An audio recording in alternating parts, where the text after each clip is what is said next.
আসসালামু আলাইকুম। রাজধানী এটিএল কলেজের অনলাইন ক্লাসে আমার দ্বাদশ শ্রেণীর ব্যবসা শিক্ষা শাখার ছাত্রছাত্রীদেরকে স্বাগতম জানাচ্ছি। আমি সাজেদা বেগম, প্রভাষক, ফিন্যান্স, ব্যাংকিং ও বিমা, ব্যবসা শিক্ষা বিভাগ। আশা করি তোমরা সবাই বাসায় ভালো আছো এবং আমাদের এই অনলাইন ক্লাসগুলো তোমরা এমটির পরপর দেখা শুরু করে দিয়েছো এবং তোমাদের যে বিষয়টি জানতে হবে সেটা হচ্ছে তোমাদের চতুর্থ সেমিস্টার পরীক্ষা কিন্তু এই ডিসেম্বরের মধ্যে ইনশাল্লাহ অনুষ্ঠিত হয়ে যাবে। তো আমরা সেই চতুর্থ সেমিস্টারের একটি অধ্যায়, এই অধ্যায়টি হচ্ছে আমাদের সম্পূর্ণ নতুন দ্বিতীয় পত্রের আরও একটি অধ্যায়ের কিছু আলোচনা আমরা শুরু করে দিয়েছিলাম। সেই অধ্যায়টি নবিমা, এই অধ্যায়টি আমাদের দ্বিতীয় পত্রের এই অধ্যায়টিতে সম্পূর্ণ তোমাদের যে থিওরিটিক্যাল আলোচনা বিমা সম্পর্কে সেই আলোচনাটা এখানে রয়েছে।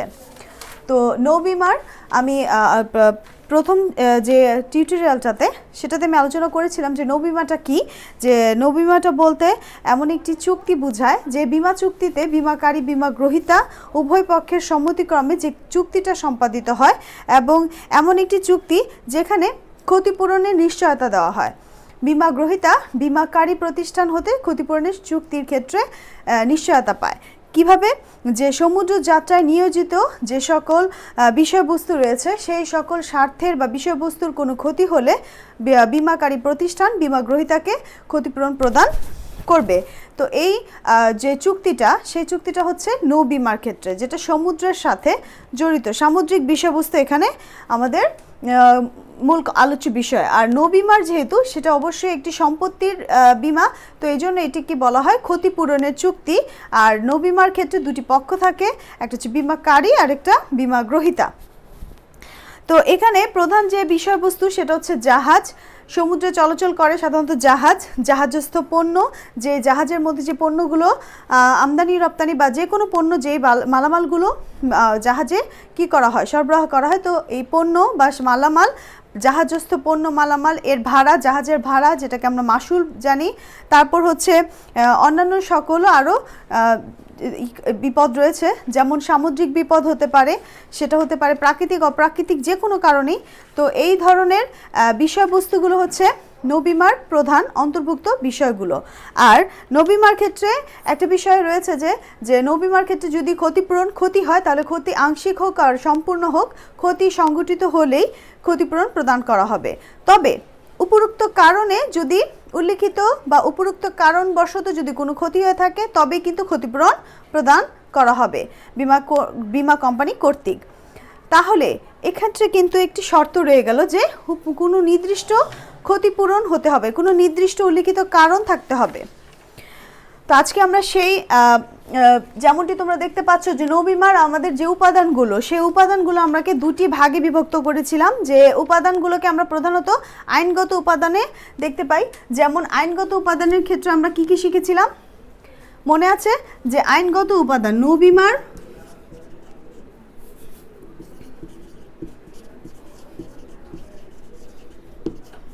উপাদান সমূহ আমরা যেমনটি জানি আইনগত উপাদান,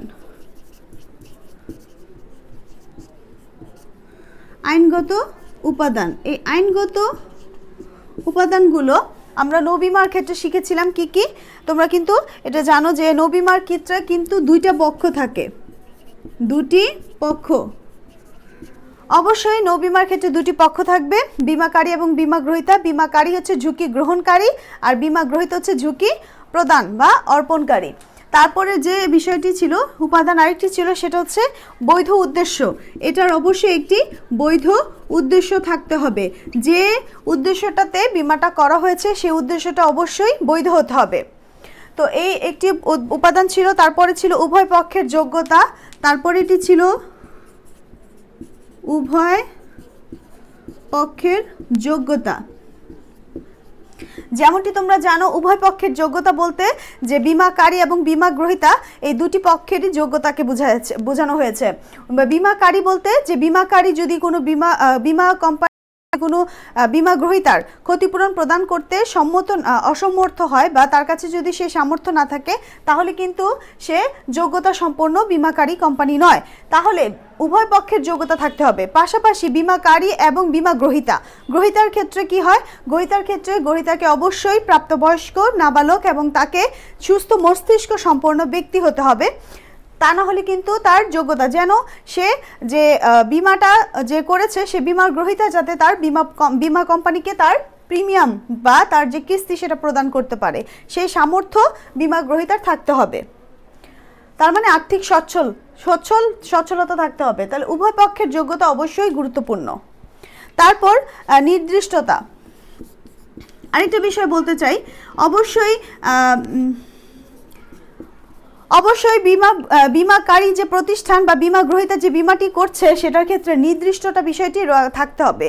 কারণ এই বিষয়গুলো কিন্তু একটা নির্দিষ্ট সময়, একটা নির্দিষ্ট মেয়াদ, একটা নির্দিষ্ট লক্ষ্যে করা হয়, লক্ষ্য বা উদ্দেশ্যের জন্য করা হয়ে থাকে। তো এক্ষেত্রে বীমা পত্রটি অবশ্যই লিখিত হতে হবে এবং লিখিত পত্রের মধ্যে এই নির্দিষ্ট বিষয়টি থাকতে হবে যে একটি বৈধ উদ্দেশ্যের পাশাপাশি তার একটি মেয়াদ রয়েছে, তার উল্লেখিত মেয়াদ উত্তীর্ণ হলে পরে বীমা গ্রহীতা তার ক্ষতিপূরণ প্রাপ্ত হবে। তারপর সে কোন উদ্দেশ্যে বীমাটা করছে সেটার একটা লিখিত আকারে থাকতে হবে, বীমার মেয়াদ থাকতে হবে, সম্পূর্ণ কিছুই, তারিখ, যোগ্যতা, তারপর হচ্ছে স্থান, কোথায় বীমাটি, কোন যোগ্যতায়, চলাচল যোগ্যতা, এই সকল বিষয়গুলো বীমার গ্রহীতারকে কি করতে হবে? নির্দিষ্ট আকারে এখানে উল্লেখ করতে হবে। তারপর যেটা উল্লেখ করতে হবে অবশ্যই তার পাশাপাশি সেটা লিখিত থাকবে। তার মানে এটিও একটি আইনগত উপাদান। তার মানে আইনগত উপাদানের ক্ষেত্রে আমরা কিন্তু এই যে 5টি বিষয় সেটা লক্ষ্য করতে পারছি। 5টি বিষয় কি একটু দেখো, যে প্রথমটি প্রতিপক্ষ থাকতে হবে, বৈধ উদ্দেশ্য হতে হবে, পাশাপাশি উভয় পক্ষের যোগ্যতা থাকতে হবে, বীমাকারী এবং বীমা গ্রহীতার নির্দিষ্ট বিষয়। তার মানে প্রত্যেকটি বিষয়কে অবশ্যই যেমন লিখিত আকারে থাকবে, সেখানে নির্দিষ্ট মেয়াদ থাকতে পারে, ক্ষতিপূরণের পরিমাণ উল্লেখ থাকবে, কত দিনের জন্য করা হচ্ছে যেমনটি আমরা বললাম। তো এই বিষয়টি অবশ্যই নির্দিষ্ট থাকতে হবে। তারপর লিখিত, অবশ্যই এই চুক্তিটা একটি লিখিত চুক্তি হতে হবে, যা বীমা কোম্পানি কর্তৃক একটি প্রদত্ত ফর্মে বীমা গ্রহীতার নির্দিষ্ট সব কিছু উল্লেখ করে একটি তার সম্মতিক্রমে, বীমা গ্রহীতার সম্মতিক্রমে একটি ফর্ম তাকে পূরণ করতে হবে, যেটাকে বলা হয় লিখিত চুক্তি। তার মানে এই নৌ বীমাটা একটি ক্ষতিপূরণের চুক্তি যা লিখিত। তাহলে এটি একটি আইনগত উপাদান। তাহলে আজকে এই 5টি বিষয় আমরা শিখে গিয়েছি, যেটা আমি প্রিভিয়াস ক্লাসে ডিটেলস আলোচনা করেছিলাম। তো আজকে আমি যে বিষয়টি আলোচনা করব সেটা হচ্ছে এই নৌ বীমার উপাদানের আরও কিছু উপাদান রয়েছে, যেটাকে আমরা জানি অন্যান্য উপাদান।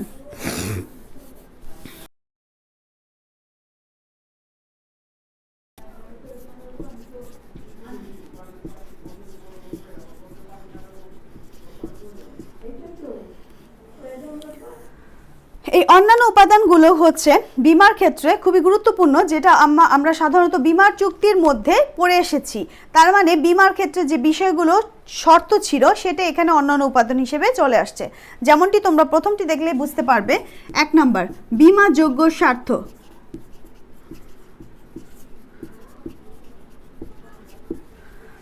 বীমাযোগ্য স্বার্থ এটি হচ্ছে নৌবীমার অন্যান্য উপাদানের একটি। বীমাযোগ্য স্বার্থ বলতে বোঝাচ্ছে বীমা গ্রহীতার আর্থিক স্বার্থ।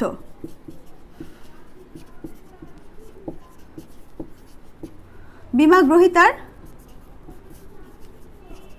বীমাকৃত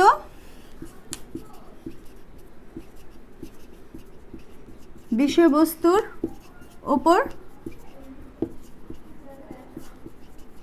আর্থিক স্বার্থ। তার মানে বীমাযোগ্য স্বার্থ বলতে বোঝাচ্ছে যে বীমা গ্রহীতার বীমাকৃত বিষয়বস্তুর উপর আর্থিক স্বার্থ। তার মানে যে বিষয়টি নিয়ে বীমা করা হচ্ছে সে বিষয়টির যদি কোনো ক্ষতি হয় তাহলে বীমা গ্রহীতা ক্ষতিগ্রস্ত হবে, আর যে বিষয়টির অস্তিত্বে অর্থাৎ যে বিষয়টির অস্তিত্বে বীমা গ্রহীতা লাভবান হবে এবং জানা থাকলে বীমা গ্রহীতার ক্ষতির সম্ভাবনা হবে, ক্ষতির সম্মুখীন হতে হবে। তো এই হচ্ছে বীমাযোগ্য স্বার্থ। বীমাযোগ্য স্বার্থ বলতে বোঝাচ্ছে ওই বিষয়বস্তুটির সাথে তার সরাসরি স্বার্থ বোঝাচ্ছে কি। যেমন বীমা গ্রহীতা এরূপ বলতে বোঝাচ্ছে যে বীমা গ্রহীতার আর্থিক স্বার্থ বলতে যার অস্তিত্ব ও নিরাপত্তায় বীমা গ্রহীতা কি করতে পারে, সুবিধা তার অস্তিত্ব থাকলে বীমা গ্রহীতার তার সুবিধা হবে, এবং যা না থাকলে তার কি করতে পারে, ক্ষতির সম্মুখীন ক্ষতির সম্মুখীন তাকে হতে হবে। যেমন এখানে যেহেতু জাহাজ এবং জাহাজস্থ পণ্য মাসুল এই সংক্রান্ত বিষয়বস্তু নিয়ে আমাদের নৌবিমা, তো নৌবিমার ক্ষেত্রে যদি একটি জাহাজের বীমা করা হয়, তাহলে জাহাজের যদি কোনো ক্ষতি হয় তাহলে কিন্তু ক্ষতিগ্রস্ত হবে জাহাজের মালিক, অথবা জাহাজের যে পণ্যগুলো, যেটা আমরা মালামাল বলি, সেই মালামাল বা পণ্যের যদি কোনো ক্ষতি হয় তাহলে কিন্তু জাহাজের মধ্যে যে মালামাল বা পণ্যর মালিকের ক্ষতিগ্রস্ত হবে। তার মানে এখানে কিন্তু সরাসরি যে মালামালের মালিক তার কিন্তু ক্ষতির সম্মুখীন হতে হচ্ছে, প্লাস এখানে কিন্তু জাহাজের মালিকের ক্ষতিগ্রস্ত হচ্ছে। তার মানে জাহাজের পণ্য বা মালামালের যদি ক্ষতি হয় তাহলে জাহাজের কর্তৃপক্ষ বা মালিকের ক্ষতি হবে সরাসরি। এটা হচ্ছে বীমাযোগ্য স্বার্থ, যে স্বার্থের কারণে বীমাটি করা হয়। এরূপ চুক্তিতে জাহাজ এবং এর পণ্যের মালিকের বা জাহাজের ভাড়া নিয়ে ব্যবসা করেন এমন ব্যবসায়ী ব্যক্তিবর্গের মধ্যে এ ধরনের স্বার্থ থেকে থাকে। আমি বিষয়টি আবার ক্লিয়ার করছি। দেখো যে এইরূপ চুক্তিতে জাহাজের পণ্যের মালিকের জাহাজ ভাড়া নিয়ে এর ব্যবসা করেন এবং এমন ব্যবসায়ী ব্যক্তিবর্গের মধ্যে এ ধরনের স্বার্থ থাকে বলে ধরা হয়। তার মানে এখানে বীমাযোগ্য স্বার্থ বলতে বোঝাচ্ছে যে, যেমনটি বললাম যে জাহাজের ব্যবসা, জাহাজের যে মালামালগুলো রয়েছে সেই মালামাল বা পণ্যের যদি কোনো ক্ষতি হয় তাহলে জাহাজের মালিকের ক্ষতিগ্রস্ত হবে, অথবা ওই যে পণ্যের মালিক যে তার ক্ষতির সম্মুখীন হতে পারে। এজন্য তার ওই বিষয়টার উপর বীমাযোগ্য স্বার্থ থাকলে সে বীমা করতে পারবে, নতুবা নয়। এজন্যই বলা হয় বীমাযোগ্য স্বার্থ মানে বীমা গ্রহীতার আর্থিক স্বার্থ।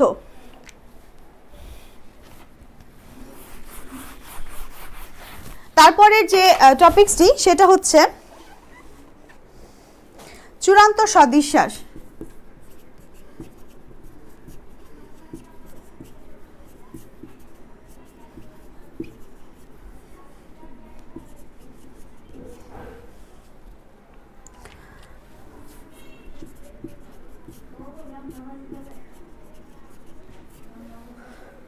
চূড়ান্ত সদিশ্বাস, এখানে চূড়ান্ত যে সদিশ্বাস সেই যেটাকে আমরা জানি আলটিমেট আটমোস্ট গোল, যেটাকে বলা হয় গুড ফেথ, মানে এখানে চূড়ান্ত বিশ্বাসটা হচ্ছে কিসের ওপর, যখনই বিশ্বাসটা স্থির বা সঠিক হবে যখন উভয় পক্ষের যে তথ্যগুলো সেটা সঠিকভাবে উপস্থাপিত হবে।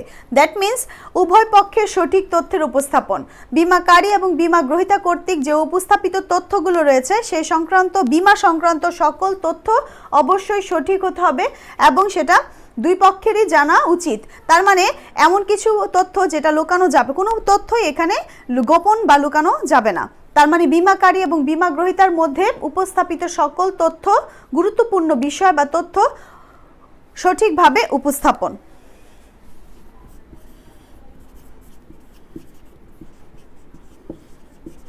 উভয় পক্ষের সকল বীমা সংক্রান্ত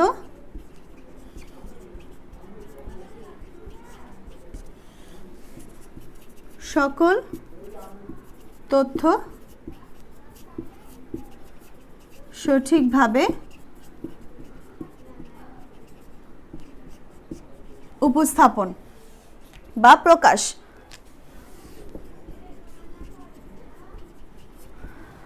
উভয় পক্ষের মানে বীমাকারী এবং বীমা গ্রহীতাকে উভয় পক্ষকে বীমা সংক্রান্ত যে তথ্যগুলো রয়েছে সে সকল তথ্য সঠিকভাবে উপস্থাপন বা প্রকাশ করতে হবে, তা না হলে কিন্তু বীমা চুক্তিটি বাতিল হয়ে যাবে। তার মানে যদি বীমা চুক্তি বাতিল হয় তাহলে তার একটি কারণ হতে পারে চূড়ান্ত সদিশ্বাস।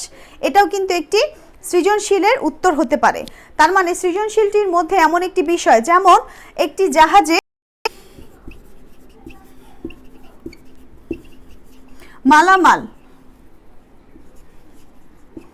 মালামাল ছিল 4000 টন।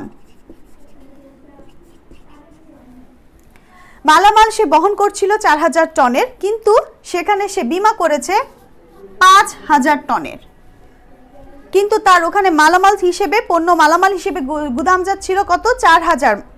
তার মানে সে কিন্তু 1000 টনের মালামাল তথ্য গোপন করেছে কার কাছে? বীমাকারী প্রতিষ্ঠানের কাছে। এটা কিন্তু বীমা গ্রহীতা কর্তৃক একটি তথ্য গোপন করা হলো, এতে কিন্তু বীমা চুক্তিটি বাতিল হতে পারে।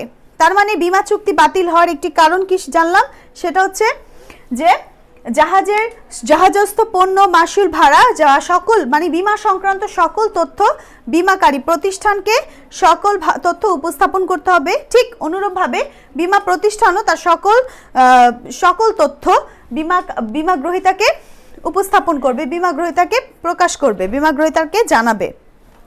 এটি একটি অন্যান্য উপাদান। তারপরে যে উপাদানটি সেটা হচ্ছে ক্ষতি নিষ্কৃতি।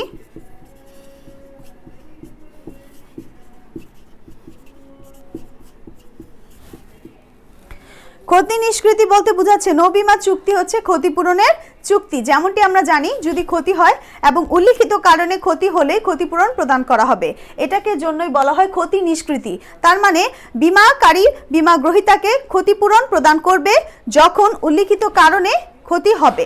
তার মানে ক্ষতি সংঘটিত হতে হবে এবং ক্ষতি সংঘটিত হলেই ক্ষতিপূরণ প্রদান করতে হবে। ক্ষতি সংঘটিত হলেই ক্ষতিপূরণ দেওয়া হবে, এটাকেই বলা হয় ক্ষতি নিষ্কৃতির সংজ্ঞা। এবং সাথে কিন্তু আরেকটু অ্যাড হচ্ছে, সেটা কি? উল্লিখিত কারণে ক্ষতি হলে ক্ষতির যে ক্ষতিপূরণ সেটা প্রদান করা হবে। এজন্যই বলা হয় নো বীমা পত্রে যে সকল বিপদের কারণে ক্ষতির জন্য ক্ষতিপূরণ কথা উল্লেখ থাকে, সে কারণে উদ্ভব ক্ষতি হলে বীমা কোম্পানি তা পরিশোধ করে থাকে। তার মানে নো বীমার সংক্রান্ত যে সকল বিষয়গুলো ক্ষতি হওয়ার সম্ভাবনা বা ক্ষতি হয়েছে, সেই সংক্রান্ত বিষয়ে ক্ষতি হলে বীমা কোম্পানি কর্তৃক বা বীমাকারী প্রতিষ্ঠান থেকে ক্ষতিপূরণ প্রদান করা হয়ে থাকে। যেমন জাহাজের পণ্য বা মালামালের বীমা করা হলো এবং জাহাজের পণ্যটি মালামালের কোনো ক্ষতি হলে বীমা কোম্পানি তাকে ক্ষতিপূরণ প্রদান করবে। তারপরের বিষয়টি হচ্ছে প্রত্যক্ষ কারণের জন্য ক্ষতিপূরণ। এটা কিন্তু এটার সাথে আমাদের শেখা হয়ে গেল প্রত্যক্ষ কারণ।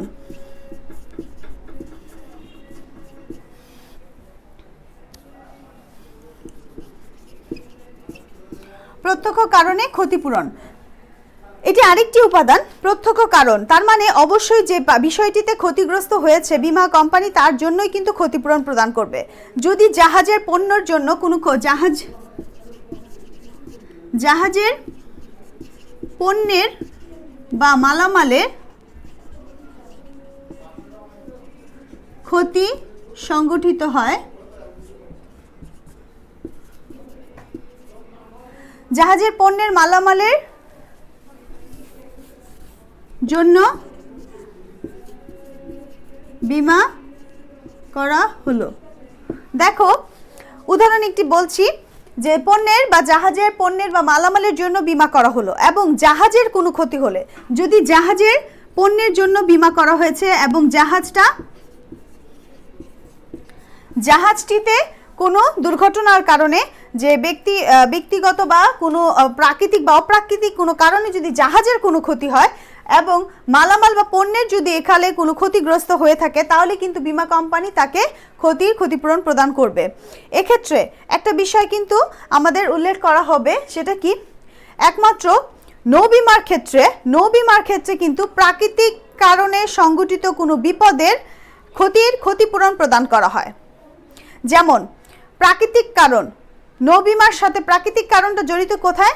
যেমন সমুদ্রে জলোচ্ছ্বাস হতে পারে, সমুদ্রে কিন্তু অনেক ধরনের সামুদ্রিক যে ক্ষতিগুলো সেগুলো কিন্তু সৃষ্টি হতে পারে। তো এই ধরনের ক্ষতিপূরণ কিন্তু বীমা কোম্পানি প্রদান করে একমাত্র নো বিমার ক্ষেত্রে। এছাড়া অন্যান্য ক্ষেত্রে অন্যান্য ক্ষেত্রে প্রাকৃতিক যে মানুষের যে প্রাকৃতিকভাবে মৃত্যু হয়, সেক্ষেত্রে কিন্তু জীবন বীমা কাকে ক্ষতিপূরণ প্রদান করে না। এটাও কিন্তু একটা বিষয় আমরা আজকে জানলাম, কি জাহাজের পণ্যের মালামালের জন্য বীমা করা হয়েছে কিন্তু সেই কারণে ক্ষতি হয়েছে এবং সে কারণটির বশত ক্ষতি যদি হয় তাহলে বীমা কোম্পানি তাকে ক্ষতিপূরণ প্রদান করবে। যদি জাহাজের পণ্যের মালামালের কোনো ক্ষতি হয় তবে কিন্তু ক্ষতিপূরণ দিবে, অন্যথায় কিন্তু দিবে না। তাহলে প্রত্যক্ষ কারণ, এক্ষেত্রে যদি বীমা চুক্তিতে যে ধরনের বিপদের কারণে দুর্ঘটনা ঘটলে ক্ষতিপূরণ করা হবে, বলে উল্লেখ থাকে সেই ধরনের দুর্ঘটনার প্রত্যক্ষ কারণের ফলে উদ্বুদ্ধ ক্ষতির জন্যই বীমা কোম্পানি দায়ী হয়। ঘটনার সাথে সম্পর্কের দিক দিয়ে কি বলছে, দূরবর্তী এমন কারণে ক্ষতির জন্যই বীমাকারী দায়ী হয় না। যদি অন্য কোনো কারণে ক্ষতি হয়ে থাকে তাহলে কিন্তু বীমা কোম্পানি সেই ক্ষতির ক্ষতিপূরণ প্রদান করবে না। তার মানে প্রত্যক্ষ কারণটি সঠিক হতে হবে। এটি হচ্ছে একটি বৈশিষ্ট্য। প্লাস হচ্ছে আনুপাতিক অংশগ্রহণ।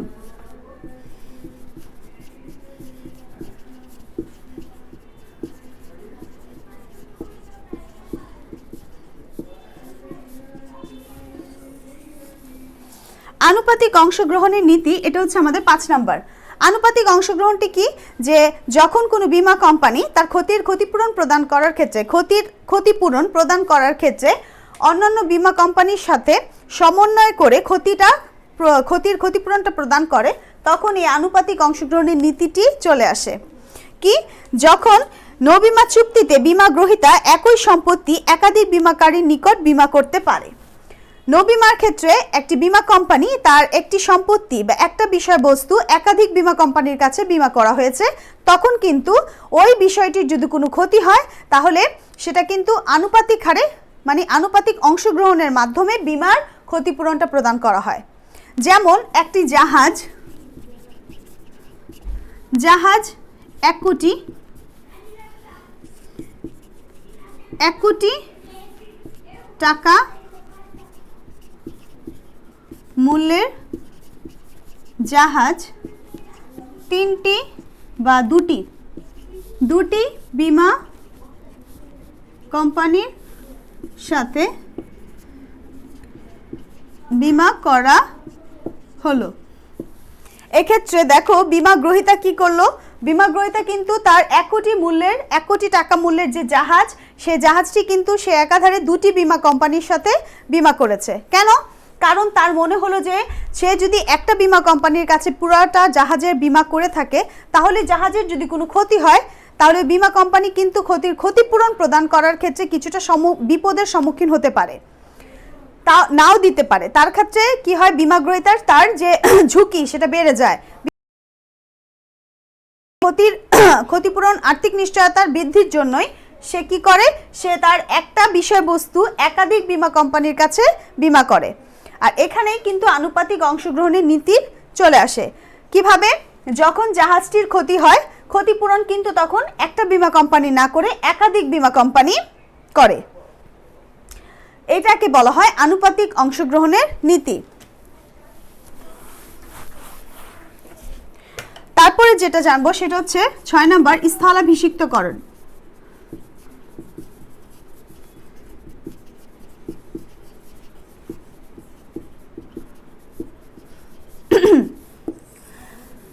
স্থলাভিষিক্তকরণ, যেটাকে আমরা জানি সাবরোগেশন, এই স্থলাভিষিক্তকরণের নীতিটার মূল বক্তব্যই হচ্ছে যখন কোনো সম্পত্তির ক্ষতি হয় আর সেটা সম্পূর্ণ ক্ষতিপূরণ প্রদান করা হয় তখন বীমা কোম্পানি ওই সম্পত্তিটার মালিক হয়ে যায়। সম্পত্তিটার সম্পূর্ণ মালিক হয়ে যায় কি, বীমা কোম্পানি। আবার বলছি, যখন একটি সম্পদের ক্ষতি হয়, যেমন 1 কোটি টাকার জাহাজ, 1 কোটি টাকার জাহাজটি বীমা করা হলো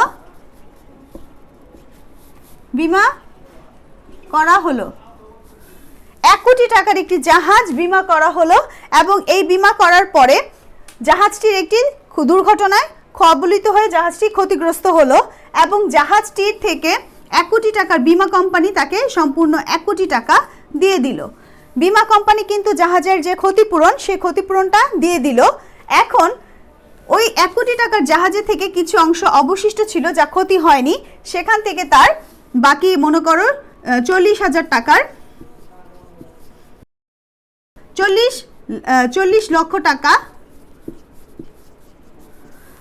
লক্ষ টাকা ধরো তার ওখান থেকে উদ্ধার করা হলো। জাহাজটির মনে করো সম্পূর্ণ তার ক্ষতি হলো কত, 1 কোটি 60 লাখ টাকা। তার মানে 1 কোটি 60 লক্ষ টাকার মধ্যে সে 1 কোটি টাকা দিয়ে দিয়েছে, বাকি 40 লক্ষ টাকা তার উদ্ধার করা সম্ভব হয়েছে। এটা কিন্তু এই যে 40 লক্ষ টাকার ক্ষতি, তার মানে তার ক্ষতি হয়েছে কত, 1,60,000, 1,60,00,000 টাকা, 60 লক্ষ তার ক্ষতি হয়েছে। এখন ওখান থেকে তার 1 কোটি টাকা কিন্তু জাহাজের বীমা কোম্পানিকে দেওয়া হয়েছে। 40 লক্ষ টাকা যে অতিরিক্ত সে পেল সেটা হচ্ছে তার নিজের, কারণ এখানে বীমা কোম্পানি তার সম্পূর্ণ ক্ষতিপূরণ প্রদান করে দিল। যখনই কোনো সম্পত্তির ক্ষতি হয় এবং সেই সম্পত্তিটা আংশিক হোক আর সম্পূর্ণ হোক, ক্ষতিপূরণ প্রদান করার পর অবশিষ্টাংশের মালিক হয়ে যায় বীমা কোম্পানি ক্ষতিপূরণ প্রদান করার পর। আর এটাকেই বলা হয় স্থলাভিষিক্তকরণের নীতি। তাহলে এই নীতিটা আলোকে কিন্তু একটি সৃজনশীল, এমন সৃজনশীল আসে সেটা কিন্তু খুব বেশি ইম্পর্টেন্ট। এই শর্তগুলোর ভিত্তি করে কিন্তু অনেক সৃজনশীল আসে, যেটা আমাদের বইয়ের পিছনে আছে, তোমরা দেখবে। তো আমরা আজকে তোমাদের এই শর্তাবলীর কিন্তু সবগুলো শর্তাবলী মোটামুটি শেষ করে দিলাম। নেক্সট টিউটোরিয়ালটাতে আমি দেখি তোমাদের সাথে আলোচনা করব,